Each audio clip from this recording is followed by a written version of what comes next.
Desarrollo web, unidad número 1.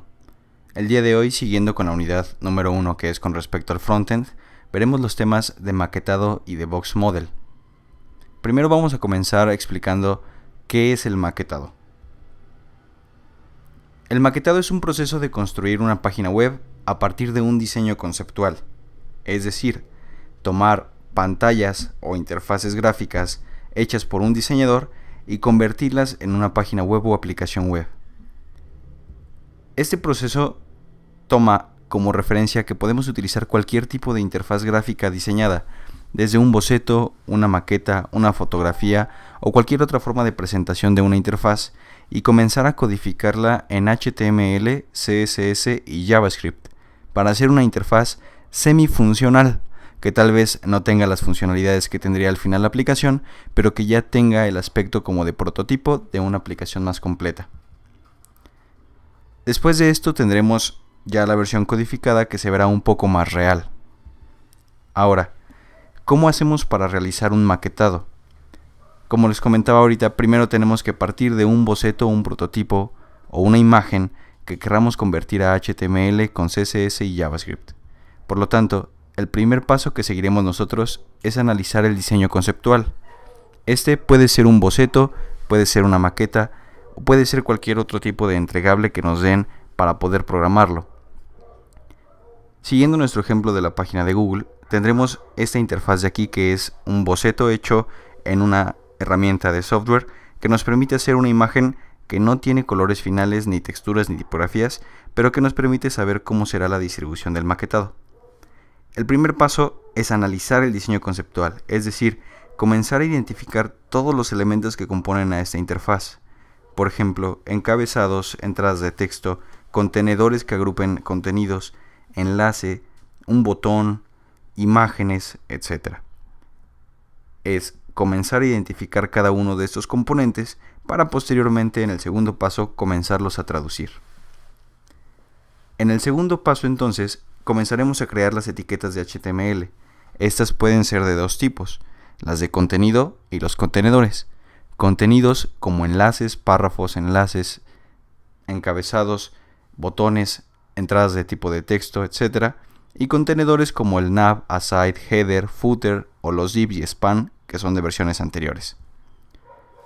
Tenemos entonces la segunda parte, que sería empezar a identificar por qué traduciremos cada una de las etiquetas anteriores a etiquetas de HTML. Es decir, si en el paso número 1 identificamos que ese iba a ser una entrada de tipo de texto, entonces en el paso número 2 sería traducirla a un input type text.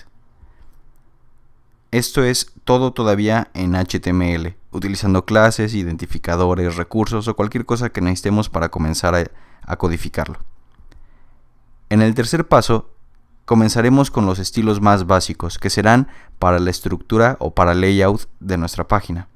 Tendremos que trabajar con posiciones, tamaños y otros estilos derivados de estos que nos permitan comenzar a formar la estructura. Comenzaremos con position, que podría ser relativa, absoluta, fija, el width o la anchura, el height o la altura, el float en caso de que necesitemos que los elementos estén flotando a un lado de otros, y en caso de que no, el top o left, right o bottom para la posición del elemento en la pantalla. Esto todo lo haremos a través de CSS. Ahorita no es darle el estilo final, sino comenzar a crear y estructurar nuestra página.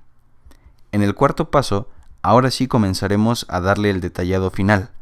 Comenzaremos con los estilos de apariencia y detallado, es decir, comenzaremos a utilizar los colores de fondo correspondientes, tipografías, tamaños de texto y otros efectos que podamos lograr como el hover o focus, que nos ayudarán a que la interfaz se vea ya más real y con los últimos detalles. Ahora, todo esto tenemos que considerar que los elementos tienen que ser tratados de cierta forma. En este caso, los elementos tienen que ser tratados como cajas.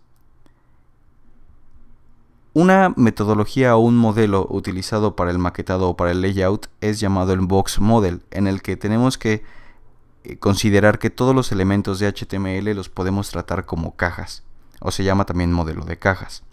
Esto es especial para el proceso de maquetado y diseño. Todos los elementos serán considerados como bloques o como cajas que pueden ser agrupados en la pantalla con sus tamaños, con sus alturas, con sus posiciones y con otras propiedades que vamos a ver a continuación. Tomemos por ejemplo este código de aquí, que es un H1 y un párrafo, que cuando lo despleguemos en el navegador mostrará algo parecido a esto.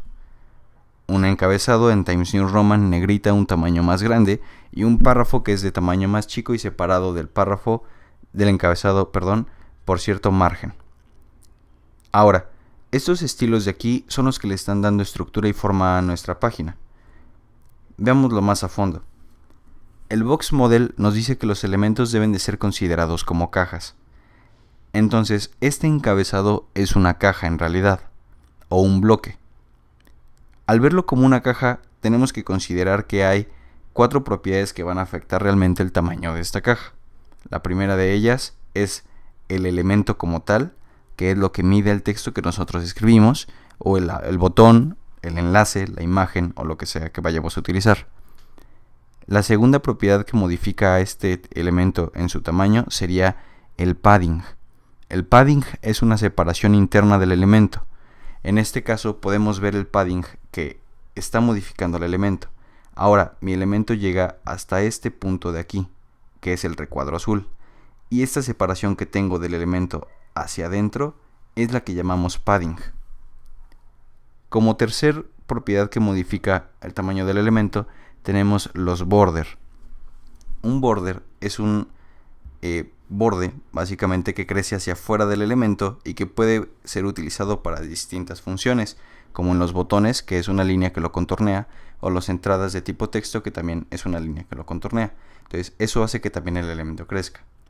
Y finalmente tenemos el margin, que sería la última propiedad que modifica el tamaño de un elemento, y este hace que el elemento se separe de otros desde adentro de él.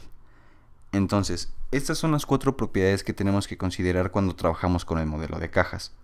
Viéndolo en un ejemplo más práctico, veamos el siguiente elemento de una interfaz, que en este caso es de Facebook. Tenemos aquí una publicación de la línea de tiempo de Facebook en la que vemos que se nos hace bastante conocido la estructura que tiene. Pero ahora empecemos a considerarlo como si los elementos fueran cajas, y este sería el primer paso del maquetado. Ver qué elementos tiene. Esto de aquí podría ser un H1 dentro de un enlace, un párrafo dentro de un enlace, una imagen, otro párrafo, un botón, un elemento de entrada de tipo texto, y así podríamos irnos identificando todos los elementos. El segundo paso sería traducirlos y empezar a trabajar con su estructura, que en este caso lo vamos a hacer a través de recuadros rojos, en el que tenemos 3 recuadros en la parte de arriba y uno en la parte de abajo para escribir un comentario nuevo. Ahora, dentro de ellos podríamos encontrar todavía más elementos que serían contenedores de contenidos. Por ejemplo, estos en la parte de arriba, en el que tenemos a la izquierda el contenedor para una imagen y a la derecha el contenedor para el texto del nombre y el de hace un momento. Luego tenemos estos otros de aquí, en la parte de abajo para separar también la imagen del input de texto y finalmente los 2 botones separados a la mitad.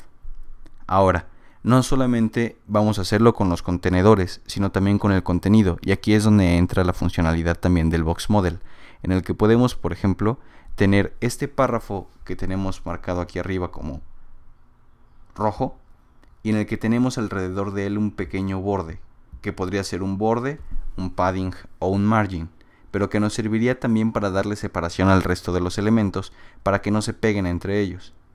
Entonces, esta interfaz de aquí tenemos que considerar cada uno de sus elementos como cuadros.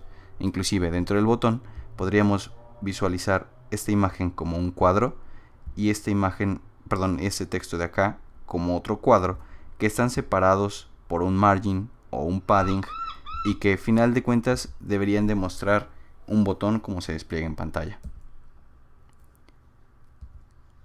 Esto es todo por este video, nos vemos en clase, no olviden tomar apuntes. Gracias.